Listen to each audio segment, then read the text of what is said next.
cross.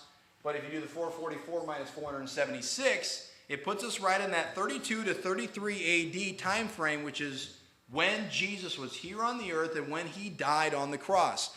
Which is why in the Gospels it said that Jesus wept because they had missed the day of visitation. If the Jewish scholars and if the rabbis that had gotten so in love with themselves and in love with their teachings and liking to stand on the street corners and let everybody know how good they were, if they would have just looked at the clock that God had set for them, he told them to the day. I read probably 3, 4, 5, 6 different websites that all confirmed right around March 29th of 33 AD to the day, if you put it in on the first day of the month of Nisan, figured it all out, that 473 years and like 28 days, it is March 29th, which is right around the time of Passover, which is when Jesus died on the cross, was on Passover night.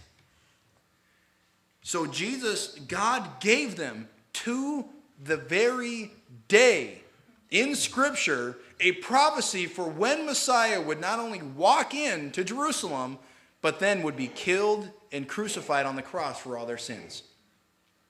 But they missed it because they were so in love with themselves and in love with whatever pride and power that they had that they couldn't look past all of their extra teachings that they had decided to dump on top of the law that God had given.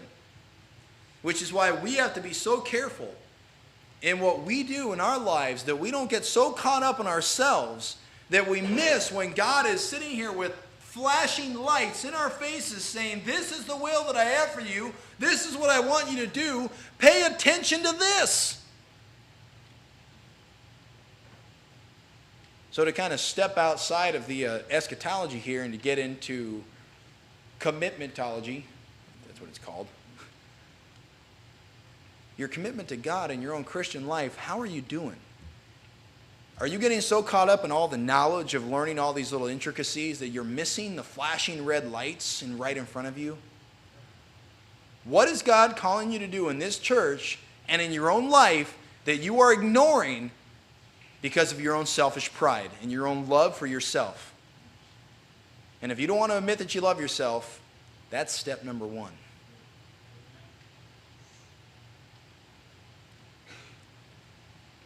What we can see here, continuing on with our time clock, 33 AD. Who is this Messiah, this prince that will be cut off? We're looking in Psalm 22, Isaiah 53, Zechariah chapter 9.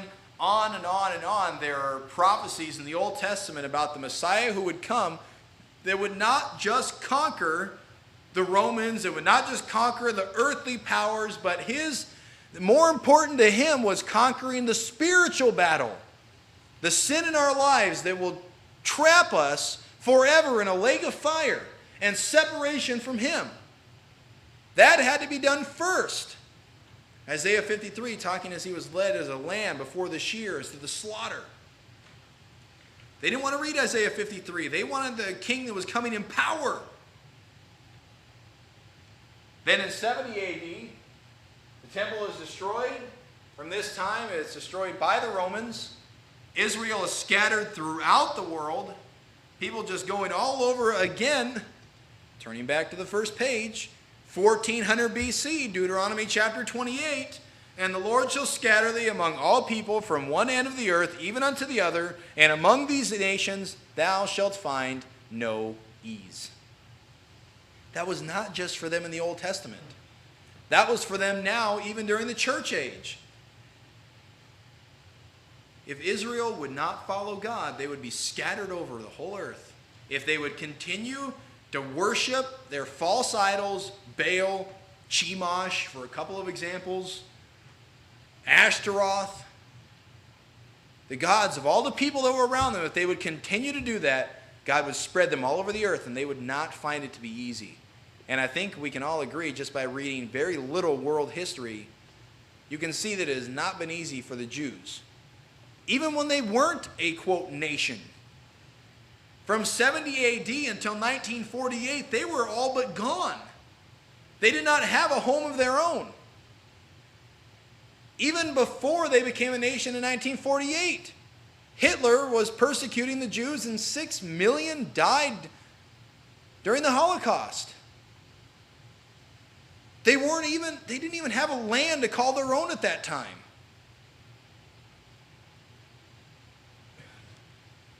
Now again, to get a little more current day, now we're in the 600 AD. This is when the Muslim faith begins, or Islam begins.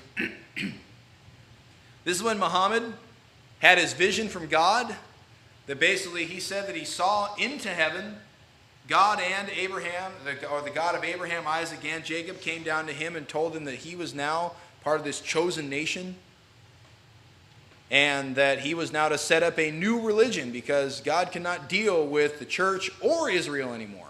Those were all gone.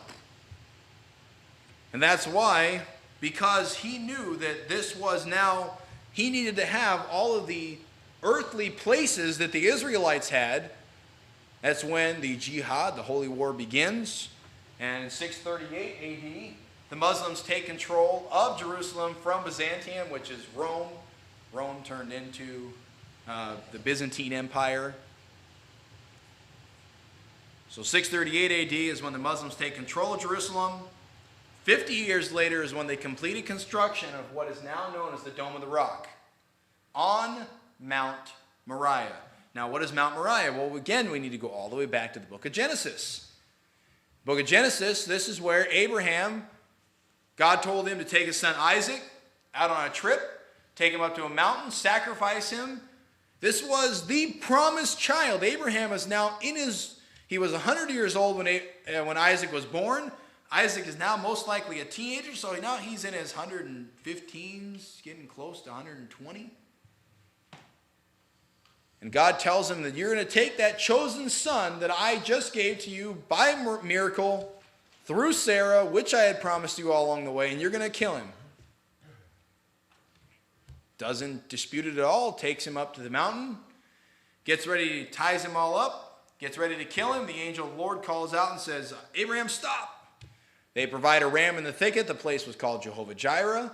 That spot there is Mount Moriah, where then later on, when David began to put all these materials together to build the temple for God, because throughout that period from the time of Moses until the building of Solomon's temple, it was just a tabernacle, the tent moving around all over the place. David said, how dare I be in this palace with all these walls and marble and gold, and God is out here in a tent. That to him was borderline apostasy. So David started putting all these things together. God told him he would not be the one that would build the temple, but he got everything together for his son Solomon, which is why it's called Solomon's Temple, built on Mount Moriah on the spot where Abraham built the altar that he was going to sacrifice Isaac on. This is now a very religious spot to all these people. And that is the spot that God had chosen for them to go to, which is why it meant so much to them.